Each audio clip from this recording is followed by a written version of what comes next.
Well, thank you very much. I'm very excited to be here because I think I'm bringing questions mostly for you to help me answer.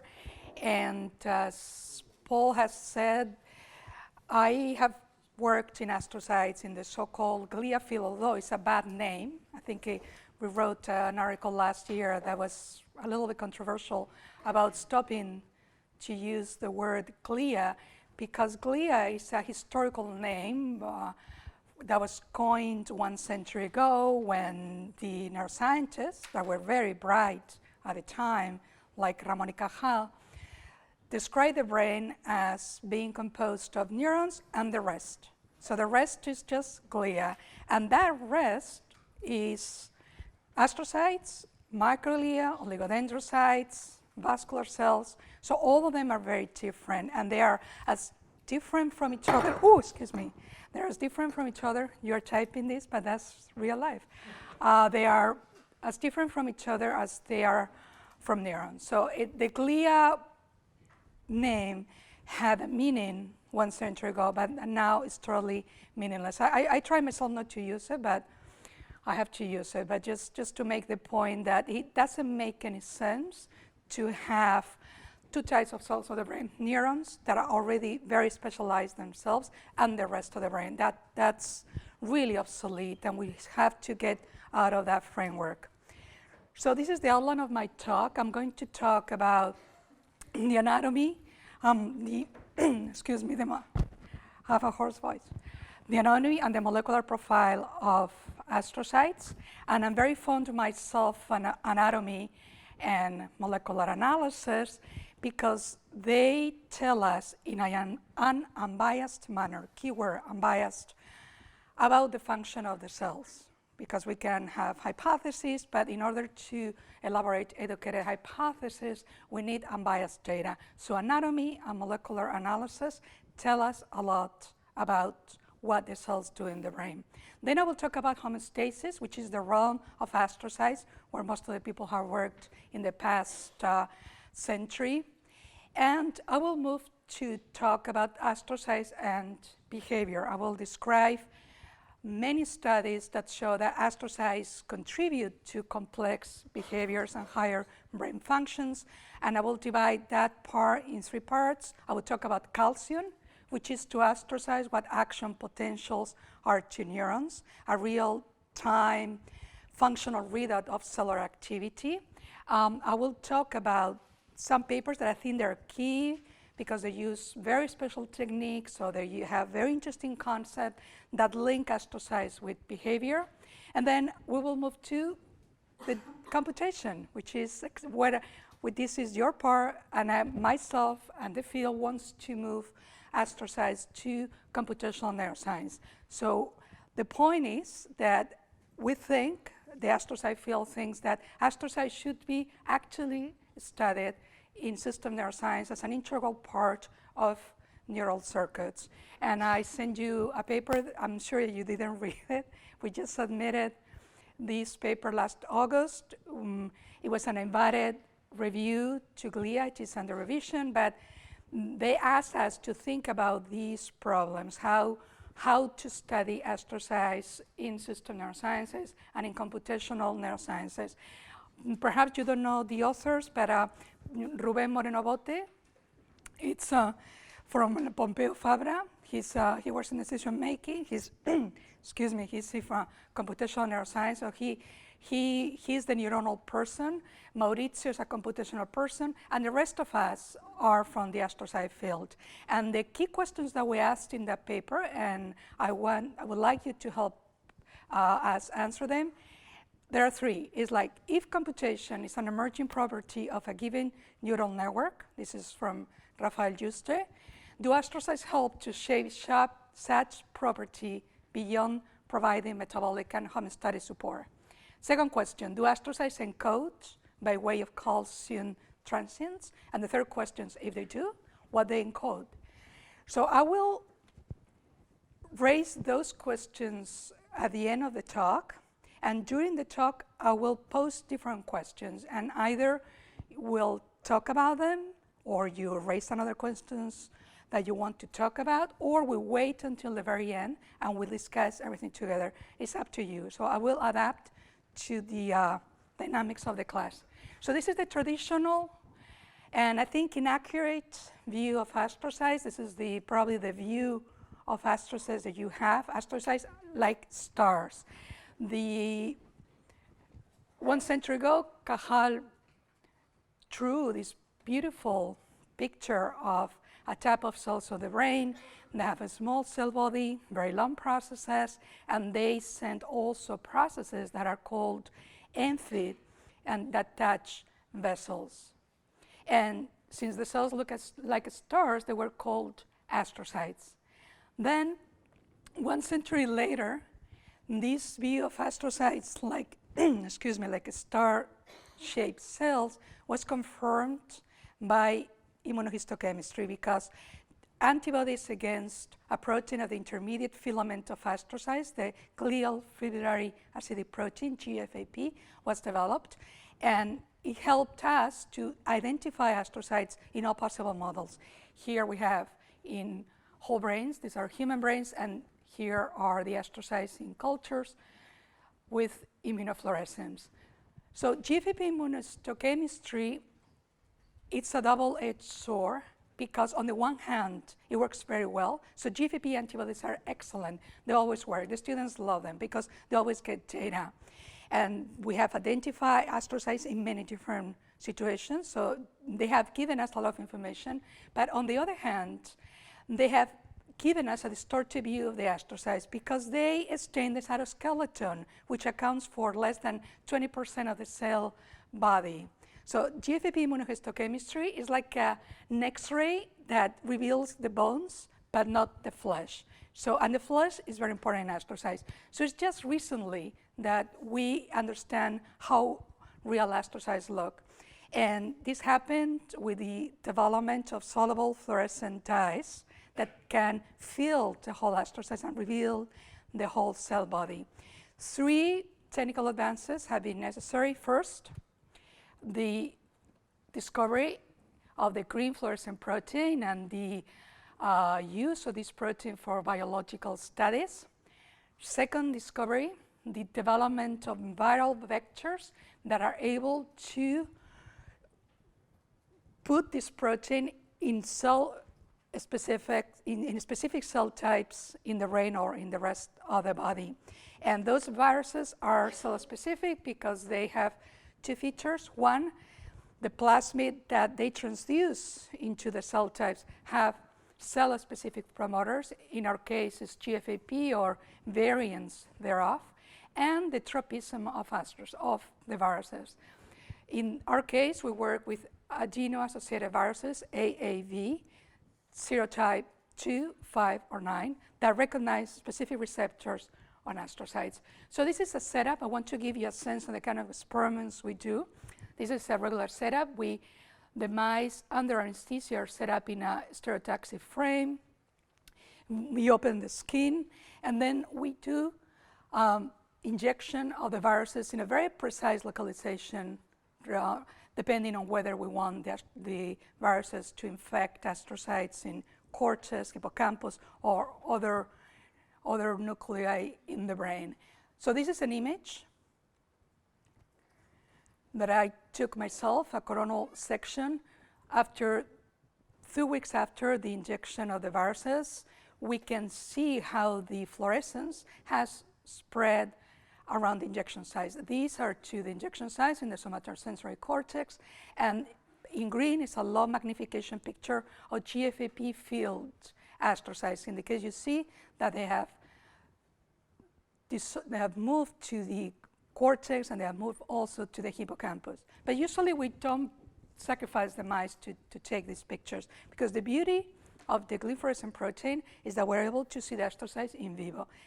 And this is the third technical advancement that has allowed us to see the real astrocytes to photomicroscopy. To the left is a cranial window. So the animals, after the viral injection, we close the skin, they rest in their cages for 2-3 weeks until the virus transduces all their materials, and then we take the animals and it is exactly a window. So we we cut with a microtome, we cut the skull. We do a round figure on the top of the head. We remove the skull, and then we put a cover slip, and we glue the cover slip with dental cement. And that stays there. If it's a good window, it really stays there all the life of the animal. Sometimes they remove it, and we have to place that again, but this is actually stable. And then we take the animal to the two-photon microscope, and we take a look of the glymph fluorescent protein. So these are the real astrocytes. They are not like stars. They're bushy cells. They have cell body, primary and secondary processes, and most importantly, they have a dense network of distal processes that are probably functionally the most relevant part of the astrocyte. So in the same way that in neurons, there are dendrites, axons, and spines and cell bodies, and we know that those different compartments play different functions. We think that in astrocytes, the different compartments play different functions, and this is not that clear, but we think that they are compartmentalized in different parts, and that the distal processes are comparable, perhaps, to the spines in neurons. So this is where the field stands now. To give you a sense of size, they're relatively big cells, around 40 to 50 microns in diameter. And they have a little bit, they're not totally round, excuse me, they're a little bit elongated, like ellipsoid looking. I want to give you a sense of the real data, how we get to these images. This is a stack taken from the brain. So I took it just going from the top of the pill vessels down around 200 microns step. And the images are really dirty. You see here, the first plane are the astrocytes, and these are the pill vessels. And the notion I want to convey is that astrocytes are all over the place. You see, these are neurons, and sometimes there are vessels. So this notion that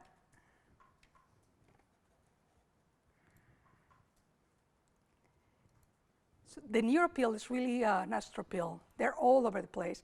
The last time I spoke to Paul, we go down and then there is less light. So the power of the laser doesn't work that well. But astrocytes are all over the place. And Paul said, the dark matter of the brain, I'm not sure they're dark. I don't think they're green either. They're probably whitish or yellowish, but they are all over the place. They wrap vessels, they wrap neurons, and I think this is a very important feature because it is probably, after the vascular system, the largest exchange surface in the brain. And when I mean exchange of molecules and information. So this is very, very important to understand about astrocytes, how they really wrap all the structures in the brain. Now, how do the distal processes look? They are smaller than 1 micron. It's very difficult to see them. So we had serial block phase scanning electron microscopy, which is a very nice technique that allows us to generate high resolution 3D renditions of small samples. This is from Baljit Ka. Always, if I don't say it, the origin of the image is in the slide. I think it's always very important to recognize who produced the data. And I want you to look at the yellow and blue images that we'll see now. So this is the astrocyte being reconstructed. Here it is. Those are the distal processes. And you will see that are highly convoluted. Now we have a high mag. You see how they look? Very convoluted, bulbous looking.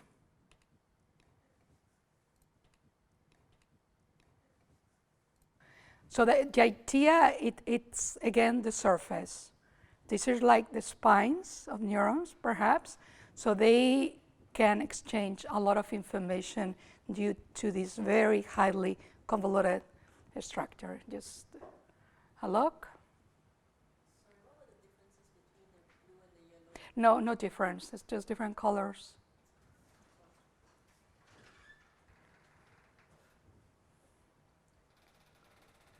So when we look with a traditional microscope here to the right, those distal processes wrap synapses. And in 1999, the concept was generated, the tripartite synapse. I'm sure perhaps you have heard about it, which I think is a little bit simplistic. It was mostly the coming of age of astrocytes as equal partner to neurons, but really now you will see that we think that it's mostly a multi-partite, synapse, the way the astrocytes interact with neurons. So with anatomy, we have the astrocytes are spread all over the place, and second important feature, they are territorial. And this was shown by many people. This is from the Becknick's lab in Stockholm. They injected different soluble fluorescent dyes manually in different astrocytes, and you get this kind of images. In yellow, you have the overlap. There's very, very little overlap. So the astrocytes, they really keep their territory separated. And perhaps there are gap junctions, I will talk about them, that allow the exchange of potassium ions, but mostly they separate their function. This is a very important feature.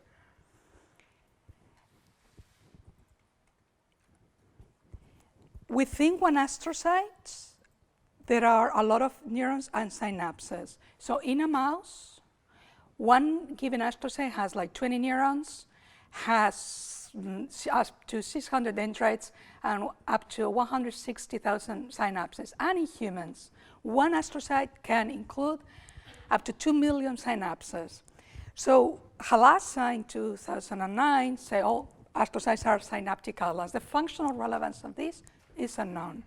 And ourselves, in the paper we just submitted, we think that astrocytes should be considered mini circuits. And we propose studies to understand how those tiles are organized like mini circuits in the rest of the brain. But basically, we don't know what they do. This is a beautiful description of the tiles using the brain bow technique. Well, all the mice are genetically engineered to express different fluorescent dyes in cells. And here you see the tile arrangement. And the question is, first outstanding question, what is the function of tiling of the astrocytes? Second question, what is the molecular mechanism, a molecular person, what is the molecular mechanism that determines that astrocytes are so territorial? And we think that the territories are maintained by a very tight balance of repulsive signals. And we are working on this problem. And we found, the idea came from a study that we did several years ago. It was published in PNAS 3 years ago, where we studied the topology of the astrocytes in mice. And the question was to determine whether plaques, and work also in neurodegenerative diseases, particularly Alzheimer's disease, where plaques were distorting the tiled arrangement of astrocytes, and whether the domains of the astrocytes were distorted in the disease in order to gain insight into dysfunction that could contribute to memory impairment. So we did this analysis using images from 2-photon microscopes, and this is the final material that we used to analyze. The astrocytes, the center of mass of the astrocyte is in green. The vessels are in red, stained with dextran, and the plaques are stained in blue with ioflavine. So this is a 3-CD rendition of astrocytes. I think it's very important to understand that getting these images is not trivial. So it's not like we stay one morning and we get this image. We get really dirty materials to study. This is the typical image. I changed the colors because it's easier to do renditions when the important signal is in green and not in red. So here the astrocytes would be in red and vessels in green. But the point I want to make that these are the raw data. And in our field, when we work into photon, not only is a challenge to analyze the data, but to extract the positive data and discard the negative data or the false positives. And this is very, very difficult. So in this study, I was lucky to collaborate with the Department of Physics of Boston University, and even the images were taken in Mass General in Boston. And I don't want to go through the image processing. I just want to convey the notion that extracting astrocytes, and only astrocytes, is incredibly difficult. And the person, Will Morrison, a PhD student at Boston University, was really incredible in developing algorithms that could allow us to have these beautiful images, where we did some mathematical analysis, the topology. This is just one example of the things we did. We were interested in understanding the distortion of topology in the presence of plaques, and Will decided, Will decided that a good way to start was with using a GR function, or the Pearl correlation, which informs about forces between elements in a given volume, and informs about whether there is order, and informs about what kind of forces there are between the elements. So in this case, astrocytes were treated as particles, and this is apparently a very basic analysis that has been used in physics, and in Boston University and in Mass General in Boston. They use this analysis to determine microcolumns, to identify microcolumns of neurons in the brain. So it determines order from a set of analysis. So what it does is to compute the distance of all the objects to all the objects as compared to a random distribution. And if it reveals the probability of being in a given position as compared to a random particle. If GR is larger than 1, there is attraction. If GR is lower than 1, it means exclusion or repulsion. So we found repulsion, we found exclusion. So the astrocyte topology fits like an exclusion model similar to a hard sphere liquid. It looks like this is the parameterization of the data, looks like a hyperbole. And I just want to point out two features of the function. There is an outer limit, which is an area of enhanced probability, within which is the possibility of finding the nearest astrocyte is very high. But then the interesting area is x0, which is where the function reaches 50%, which is 18 macrons. And I think this is interesting because the outer limit is actually probably the real size of the astrocyte size. It coincides very nicely with the diameter of the astrocyte. This would be 40 from center of mass to center of mass, which equals to 1 diameter of an astrocyte. But the smaller, the inner limit, the 18, the exclusion zone, doesn't have any anatomical correlate. This is the beauty of using mathematics to analyze astrocytes or human data, because it reveals things that you really don't see. So we think now that there is a ring of some negative signals that are regulated by calcium around the astrocytes, that the maximal, there is a gradient, and the gradient has its maximal expression at 18 microns from the center of mass. And negative signals like effrins and I'm not sure you know semaphrins are relevant in neurons. So we think that astrocytes are releasing negative force signals too. They're telling other astrocytes to stay away. And we are trying to identify what signals are those. But just that answered the question about the tiles. I think tiling in astrocytes is created by repulsive signals released from the astrocytes. Molecular profile. I think one of the most important breakthroughs in neurobiology in the last 5 years have been the capacity to isolate single cells from the brain, because so far all the molecular analysis has been done with whole brains, and which is sort of the average pathway expression, and it's an artifact because the whole brain pathways are inside cells, not distributed in the whole brain. And the first study that described single cell RNA sequencing was published 3 years ago in Science. And this has been the first study of very many. Now we have FACS sorting, microfluidics technology, immunopanning, different techniques that allow us to isolate single cells and cell populations from fresh tissues. So doing this from fixed tissues, like from brains, from patients, that's still challenging, but from fresh tissues, we can do it. This study, the outline is here. They took a little chunks from the somatosensory cortex, they digested that, they create a suspension, and then they cell culture in individual levels. So they're able to study individual cells.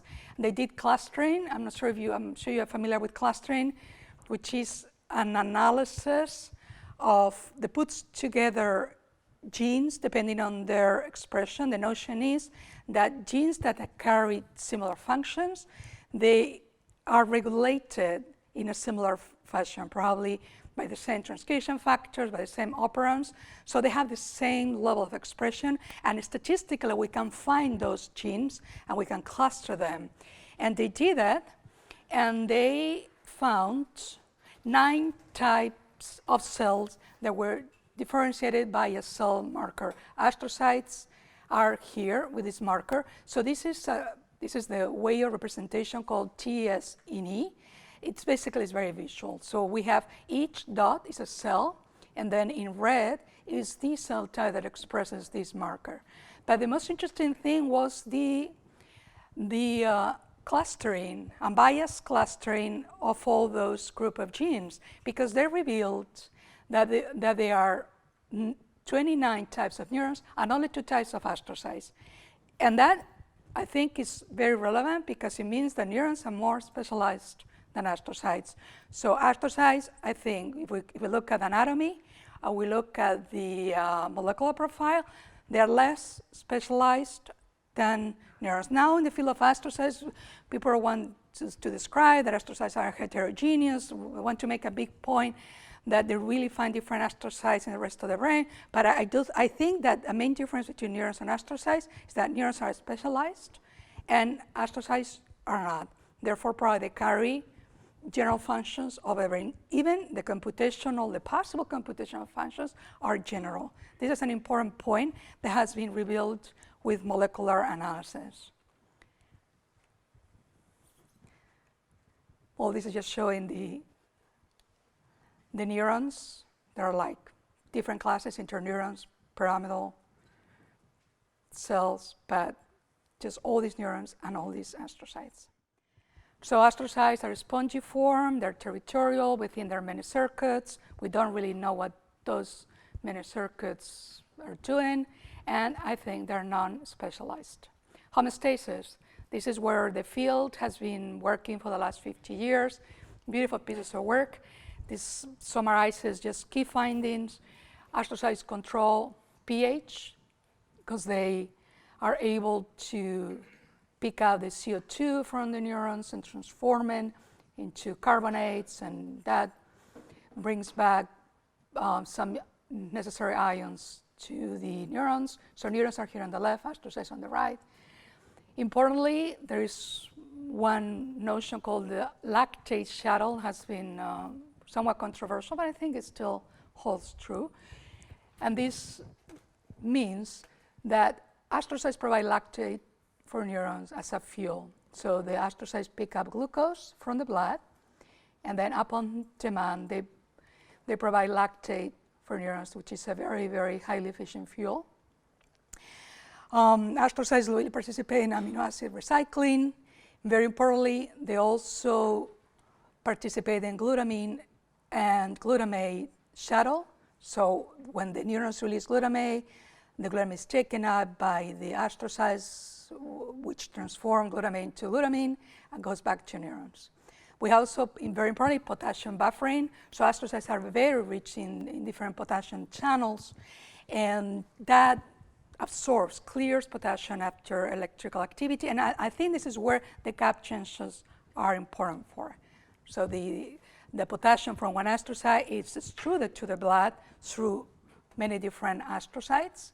We also have glutathione, GCH production from astrocytes that goes to neurons, metabolized, and the neurons are able to bring it back to glutathione. So astrocytes participate in neurotransmitter and ion clearance. They provide antioxidant protection. They control pH, and they provide energy and energy fuel to neurons. This is well established, and I think that there is quite an agreement about that. But you will notice here something. This is a very interesting paper by my Streti lab, that neurons have mitochondria and astrocytes don't have mitochondria. So the field probably have heard that astrocytes are glycolytic and they just don't have mitochondria, and neurons are oxidative. So this has been around the field forever and still there. It's not true. So we just published a paper where we did a gene set enrichment analysis, GSCA, comparing the mitochondriomes of mouse and human brains using a wealth of data from databases that are publicly available. And what we did, well, Abel and Marina and Rousset, what they did was to take proteins from mitochondria, the largest compendium of mitochondrial proteins, and they divided all these proteins into different functions. That was done by hand. And then we compare each function, the expression of the nuclear genes encoding for mitochondrial proteins in many different databases. Here I show 3 databases. This is the name of the first author. And it's a heat map of the normalized enrichment scores. And just to point attention that in red, so in blue is genes that are highly expressed in neurons, functions that are highly expressed in neurons, and in red, functions that are highly expressed in astrocytes. And we have in astrocytes, lipid catabolism, fatty acid oxidation, and amino acid catabolism are highly expressed as compared to neurons. So the notion is that mitochondria can use 2 types of fuel, either pyruvate, which is what the neurons do, or they can use fatty acids or amino acids, which is what astrocytes do. And fatty acid oxidation, which is all the pathways are here. So basically what fatty acids do is to provide acetyl-CoA for the Krebs cycle. I'm not sure you're familiar with this because you come from the computational field. But one important notion is that fatty acid oxidation produces 50 times more ATP than glycolysis. So fatty acid, because an average fatty acid, say palmitate, has I think 16 carbons. So it goes around the GCA 16 times. So it's very efficient in producing ATP. So the implication of this finding is that both imaging, the blood oxygen level dependent imaging that has been used in neuroenergetics to understand brain function and is based on the idea that oxygen is only consumed by neurons is wrong. So we need to revise those notions. So this is our outstanding question. 2 more. I'm very interested myself to understand how astrocyte energy metabolism is adapted to brain function in different contexts, in task-dependent activity, which is the typical paradigm in neuroenergetics. So the animal or the people are doing something and the relevant brain area is illuminated. And also during intrinsic brain activity when the brain has no outside input, or during the day and the night. I do think the astrocytes are very circadian, so the astrocyte energy metabolism is adapted to sleep and wake. So from a computational point of view, the energy, this is something we read when we were writing the review. We read about the concept of energy efficient coding that was developed by Laughlin and David Atwell in 2001. And what they say is that since action potentials are energetically very demanding, energy supply, it's a limiting factor for information processing in the brain. That's what they say. So you agree with this? You say because they say, maybe I say this, oh, it's not true. It's true. So they say that the neurons have developed strategies to deal with this energetic limitation like sparse coding. Sparse coding is that a given operation is distributed, is shared by different neurons to diminish the computational load and hence the energy use. So that's a fact. So we are thinking that perhaps childs are a very good design to facilitate energy supply into neurons. So that the function of astrocytes actually is good use of energy.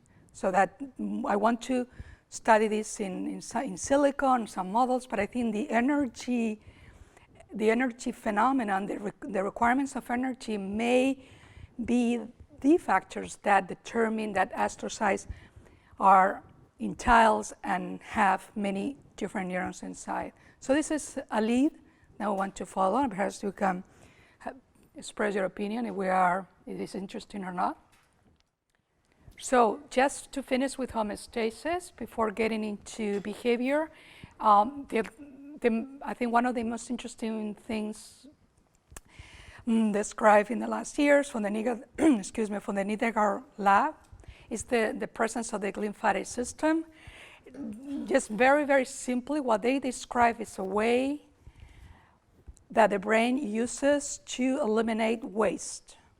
And the way it goes here is that the CSF follows what they call a para-arterial pathway, so just outside. So we have here the arteries, and there are solids coming through the walls, and through convective flow, they are pushed through the astrocytes. So astrocytes have a barrier here, and molecules in astrocytes like aquaporins are out of control what goes through the parenchyma to the venous system, and then is cleared by the lymphatic system. So this is a very recent finding, and I think it's very relevant. And it's relevant because it happens. Let me see if I can find it. It works. You see here on the top is 2-photon imaging that was used to demonstrate this concept using fluorescent tracers. Then this is the rendition. In red, the arteries, the PL arteries on the top of the brain, and then the PL that is going through the parenchyma. And in green is the direction of the molecules, or the tracers in this case. And here is the rendition of what happens here. And you will see that when the green red goes through the astrocytes, through the venous system. Let me see if I can just go to the next one here. So this is important because it happens at night. So the astrocytes change. I talk about circadian regulation of astrocytes. So astrocytes are different during the day, during the night. So it happens at night mostly. And this is now the theory is that one of the functions of sleep is to clear waste out of the brain. And this is why it's important to sleep the right amount of hours. What?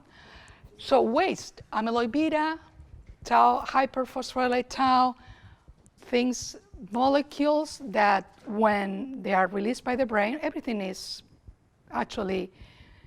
is released by the brain eventually makes it to the CSF and to the blood, but are things that when accumulated, like amyloid beta or hyperphosphorylate tau or alpha-synuclein, they precipitate.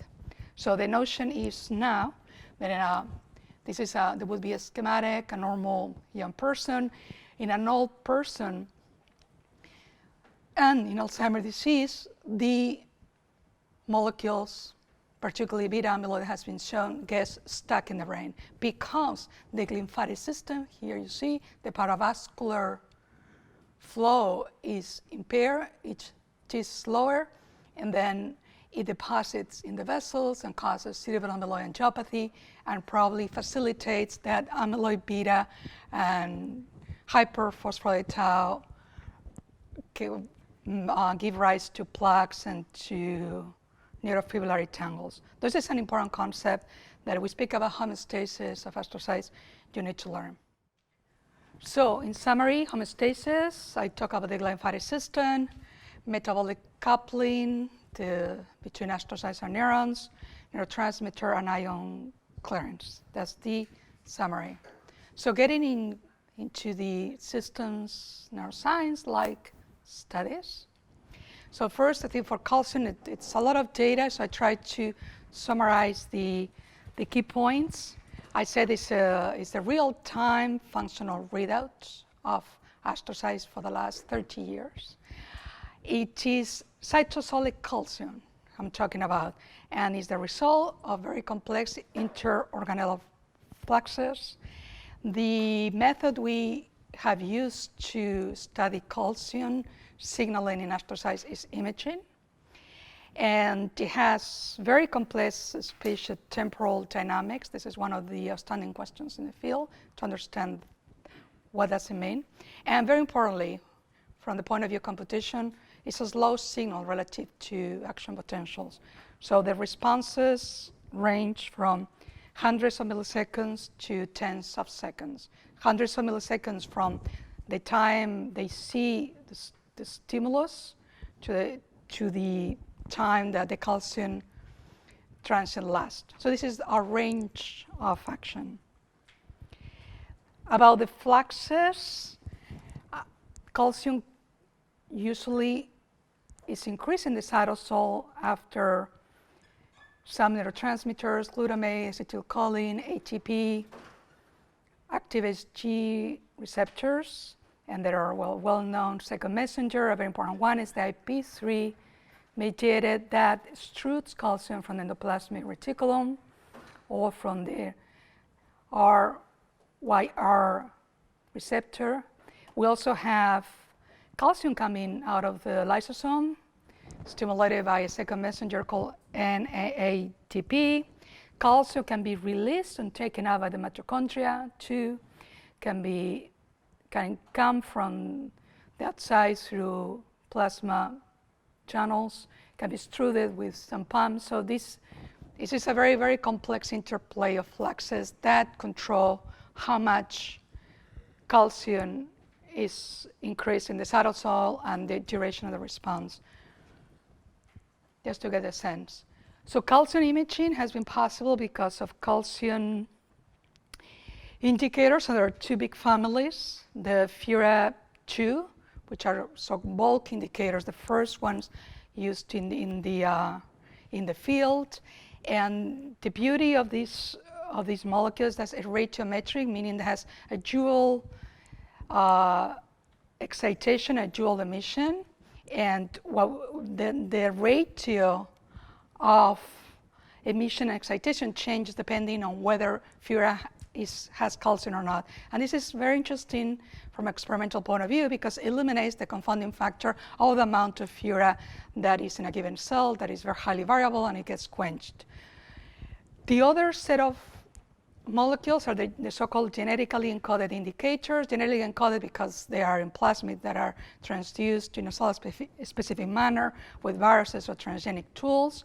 And basically, they are Fred-based and they are composed by fluorescent proteins, usually the green fluorescent protein or another type, and a calcium-binding protein like calmodulin or tropomyosin. And what happens is that when calcium binds the structure, there is an allosteric change, and the spectrum of emission changes, and we see that calcium has been increased in the cell that expresses the indicator. So those are our tools. This is a video from Abel in my lab. It's 5 minutes that have been reduced to 30 seconds for the sake of time, and so it's 10 frames per second, but so it's highly speed up. The responses are 2 astrocytes. This is in hippocampus, confocal microscope, and the GCAM-P6, a very useful genetically encoded indicator. 2 astrocytes, and you will see that we have 2 types of responses. These are spontaneous, so their astrocytes are always having signaling of astrocyte. We don't know what it means.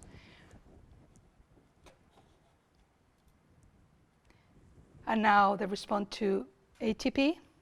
It comes, that produces wider response, and now noradrenaline that produces a much wider response. Phenylephrine is an agonist of noradrenergic receptors. So we have spontaneous signaling that and two modalities, local in different parts of the astrocyte that we call microdomains, or global that encompasses all the astrocyte. And I want to show you data from Amit Agarwal, who probably has the most beautiful images and analysis about calcium. This is with another calcium. This is what I show first. All the microdomains. So this is just one astrocyte with a genetically encoded indicator that binds to membrane, is highly sensitive. And you will see first spontaneous. See, once in a while you have microdomains start firing.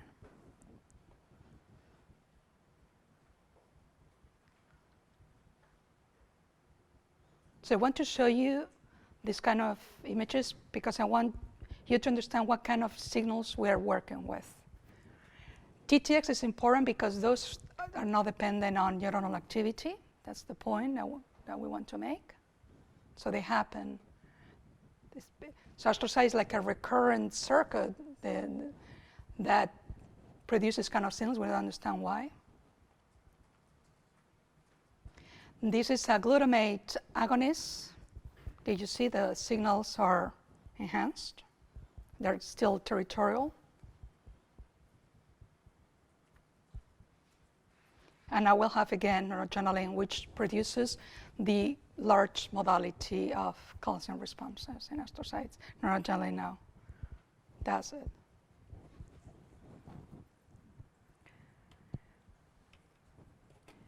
So the way to analyze it is still not clear. Let me see. So what Amit does is to record those microdomains individually. So at each time point, they count how many domains are activated. And you see how it changes over time and with the stimuli.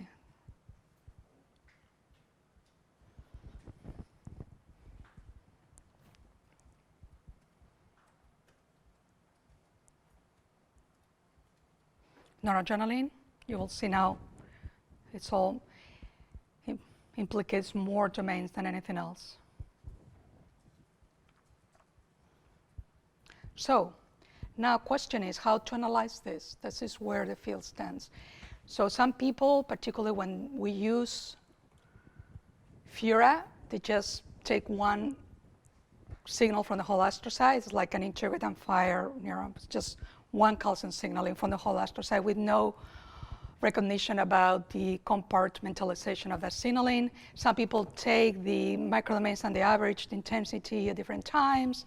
Some people go a little bit more refined and they measure the microdomains in different areas of the astrocytes, in the primary processes, secondary processes, in the distal processes, but I don't think this is very sophisticated. So now we need a better way to analyze it. So it goes from my fifth question.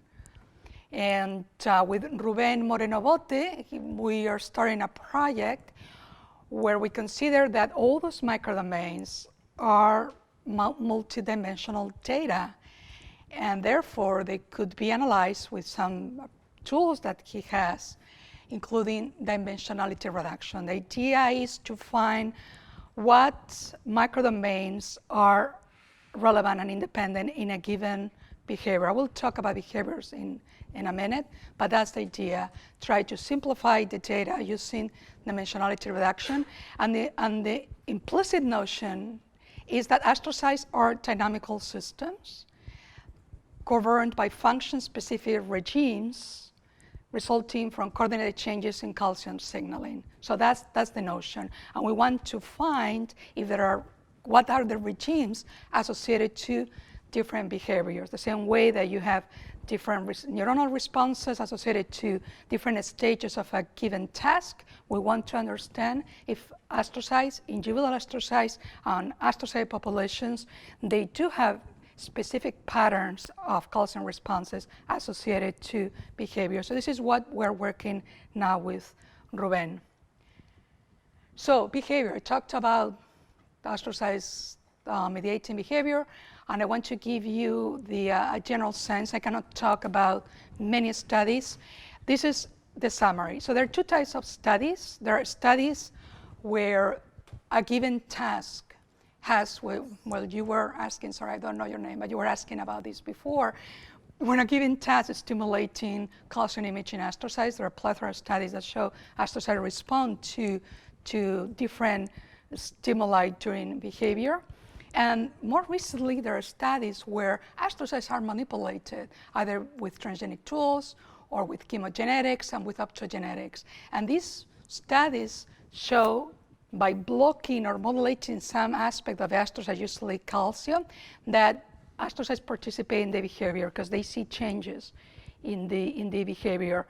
So they show causal relationships between calcium activity in astrocytes and some behaviors.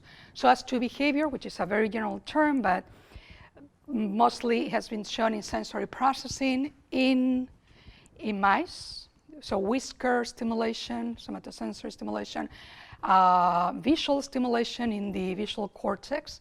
So when the mouse are exposed to visual stimuli, astrocytes respond differently by way of calcium signaling. Brain state transitions, fear also, I will talk about that.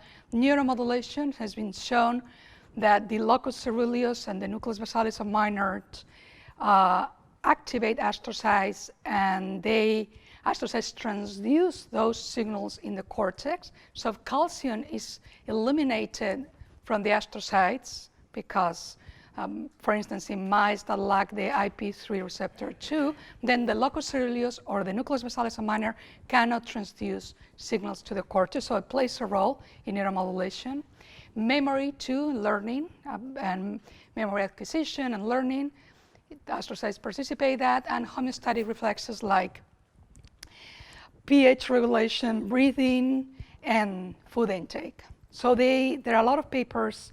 You want to read more, you can read our review, but there are reviews. So the field has been working on this for the last 10 years, and there's a lot of data. So I just want to describe 3 papers to give you a sense of the data and the tools that we use for the sensory processing. This is from Stover, was published in 2018, because they used a very interesting calcium indicator that is faster, so allows us to detect signals earlier. And this is the workflow, craniotomy. I showed you already how we do cranial windows in mice. They inject viruses that label astrocytes and neurons. It is, I think, a must now to record activity in calcium neurons at the same time. Here is a calcium indicator in neurons. So they didn't measure action potentials, they measure calcium. They went to a 2-photon images and they recorded in 2 channels. So green, blue is astrocytes, and sort of magenta, this fuchsia color, is the neurons. So see if the video works. Just look at the merge. This is when the whisker comes. I don't know if you picked that up. The whisker stimulation.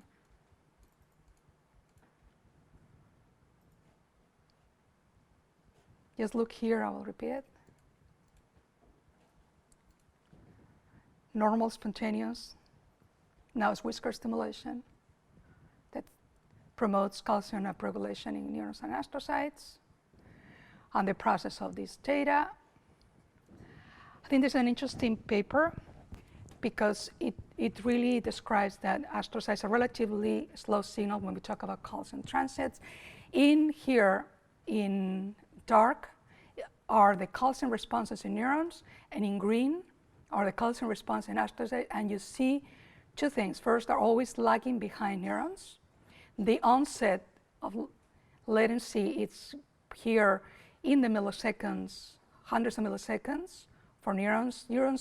Neuronal calcium, it's a response to action potential, so it mirrors the shape of of a spike, but it really is very fast and goes up and down. And you see astrocytes, they're slower, and the peak here, peak latency, is around 10 seconds. So hundreds of milliseconds to tens of seconds is the time scale of astrocytes when we talk about calcium signaling. If we want to include astrocytes in neural circuits.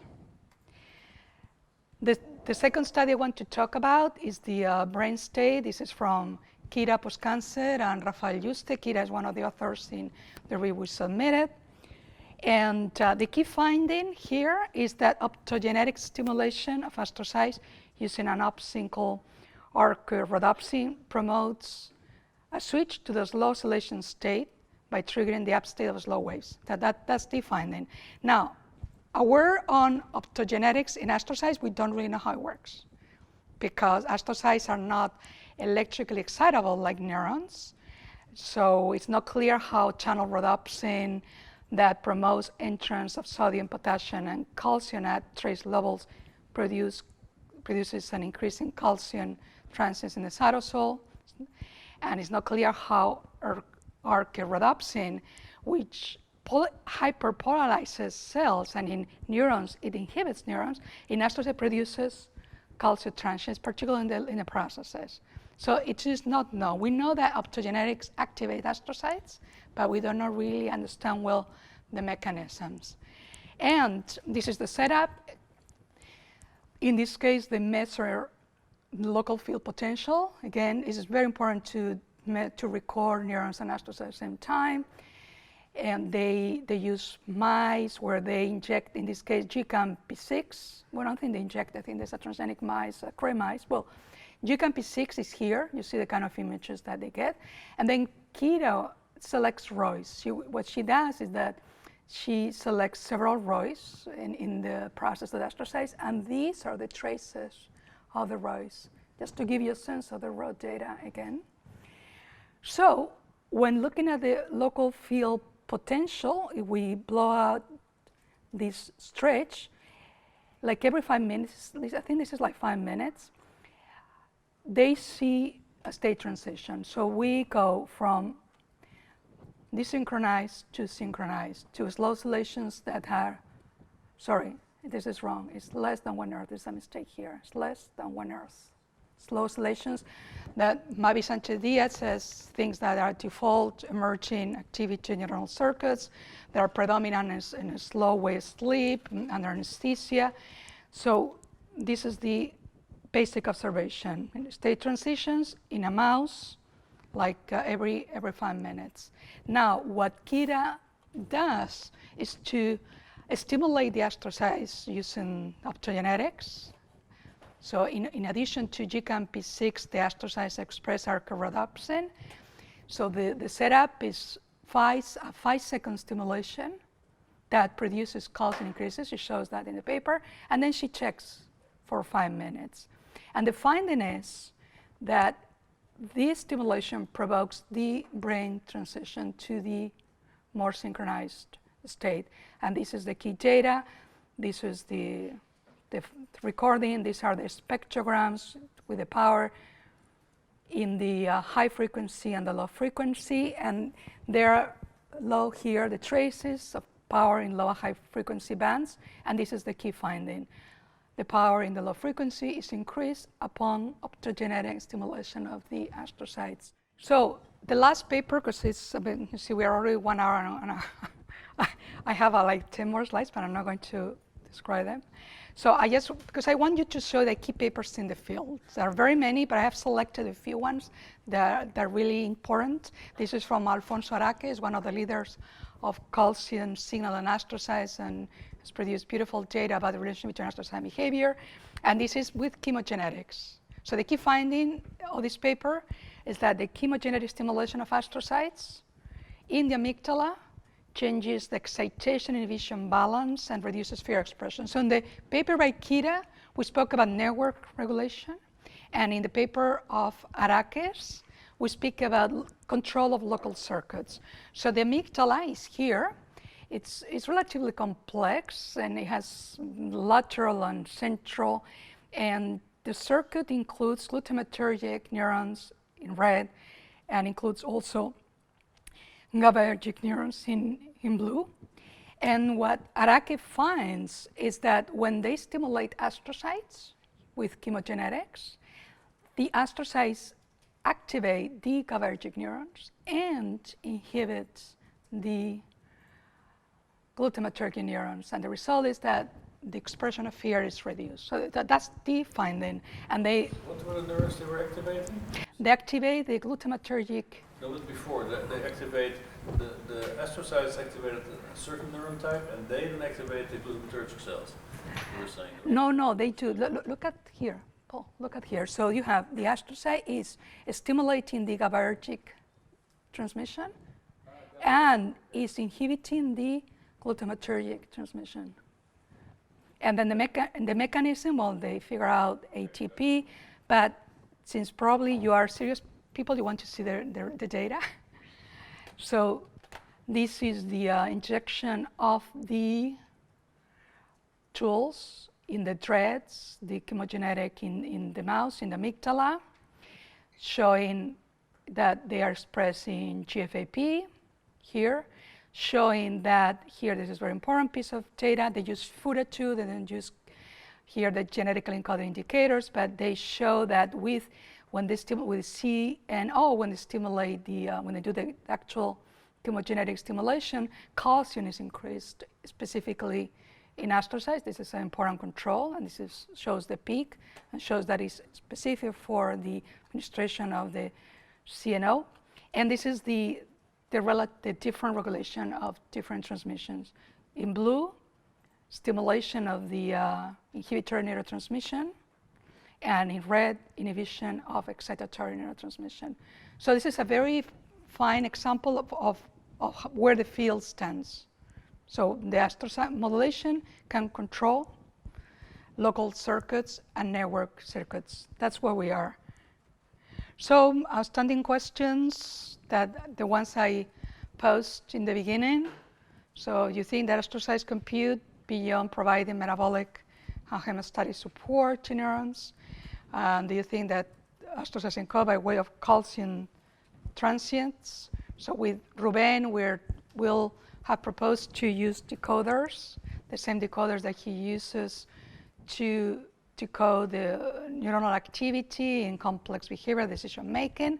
So we are thinking about doing the same kind of paradigm and looking at recording in astrocytes at the same time and use decoders to see if we can correlate some changes in correlate patterns of calcium responses with some behavioral output, just with the overarching goal of determining if astrocytes are coding for any variables or not. So this is in the making.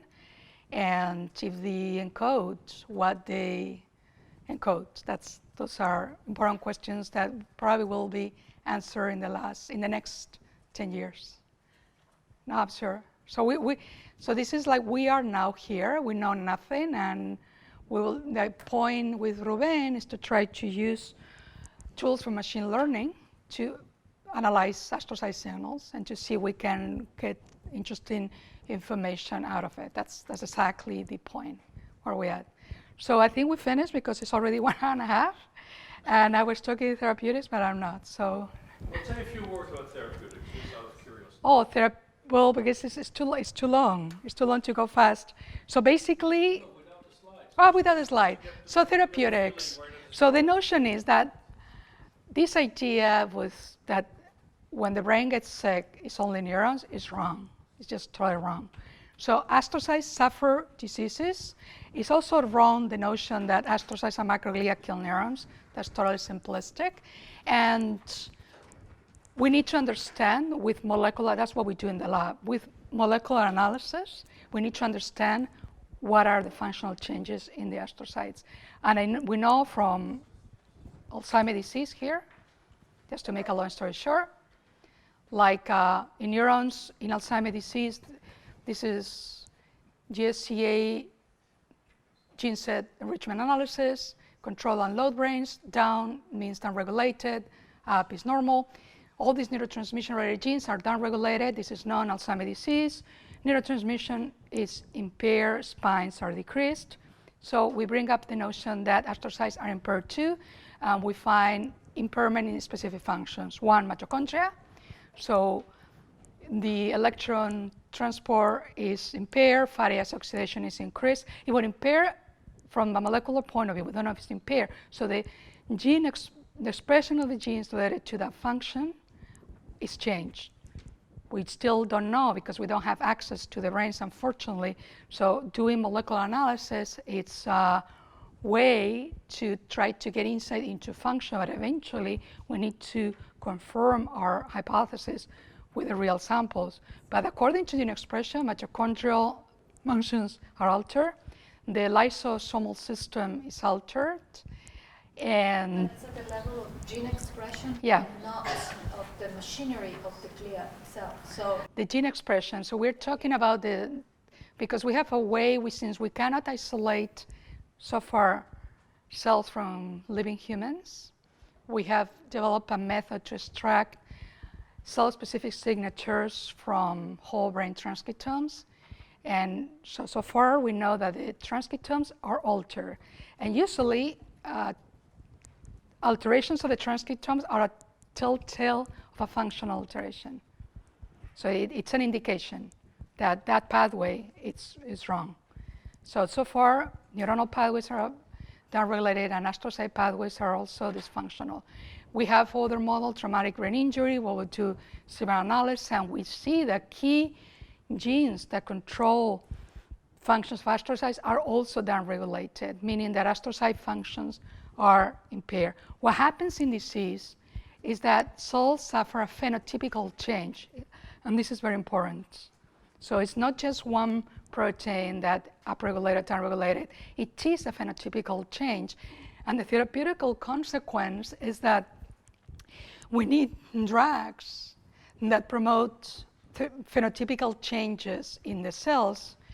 Therefore, we need systems biology in order to develop drugs that are able to have promote a whole change in the astrocytes. And one thing we're doing is to use artificial intelligence with Autonoma. I don't know if you know this company. And we are preparing a patent, so I'm going to talk about details, where using this molecular analysis, we're able to build, they are able to build protein-to-protein interactomes, and they're able to find drugs using silico screens that regulate nodes and transform a sick astrocyte into a healthy astrocyte. So this is the implication of doing molecular analysis in specific cell types in the brain, that eventually we can develop drugs that target that cell specifically, and this is exactly what we're doing now. Cool, very good. Well, thank you, Elena. You're welcome.